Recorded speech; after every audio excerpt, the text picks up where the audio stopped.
In 1952, and the Army was lurking, yet I'd be deferred as long as I continued communication studies at Long Beach City College. I wanted to be a disc jockey and needed a first phone license. I even joined a War broadcast reserve unit, hoping it would assure me an active duty position in broadcasting. I suffered through basic training at Fort Ord and was shipped to the Presidio in San Francisco. Beautiful! Our barracks overlooked the Golden Gate. What a cushy permanent post, I thought. But did I get into broadcasting? Are you kidding? I ended up in headquarters supply with the 30th Engineer Topographic Survey Group. For 2 years, I camped in the upper floor of this Class A barracks next door to headquarters. I was a corporal and a squad leader. My squad was made up of a great bunch of dudes. My boss, First Sergeant Koppel, couldn't have been nicer. However, his boss, Colonel William Hawley, was another matter. More on that later. One of my squad and best friend was Sidney Lou Patterson, a talented photographer who taught me how to take photos while he took scenes of the city. Now, you may have noticed our odd sideburns. Before I arrived at the 30th, it was a battalion of long-haired, bearded eight-balls. Colonel Hawley, with the record for the most court-martials in the Army, arrived to shape up the group. He ordered white sidewalls, usually reserved for basic training. By the time I arrived, this had been reduced to no sideburns. Even in civvies, the 30th was well known throughout San Francisco.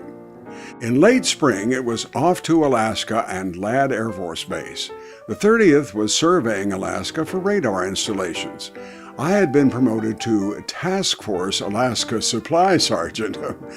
Once again, my squad was a nice bunch of guys.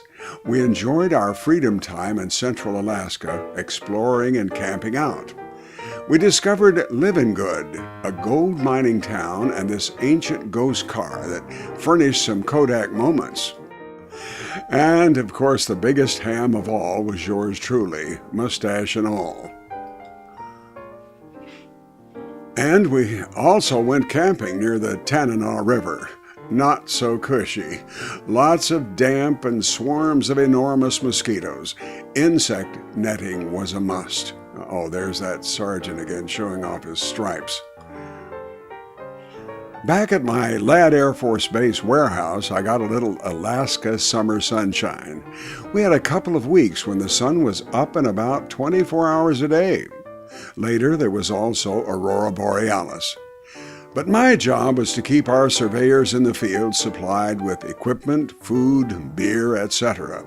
I had a chance to fly to the north and west shores of the state. Here is Kotzebue on the Bering Sea across from Russia. It was one of our major radar sites that summer. Summer in Alaska was interesting, but as fall approached, it was time to travel to Anchorage and take that old freighter home.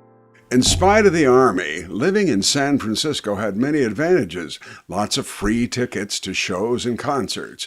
And one event stands out. For a couple of days, a movie crew took over the barracks next door to ours to shoot hospital scenes from the Rack with Paul Newman and Wendell Corey.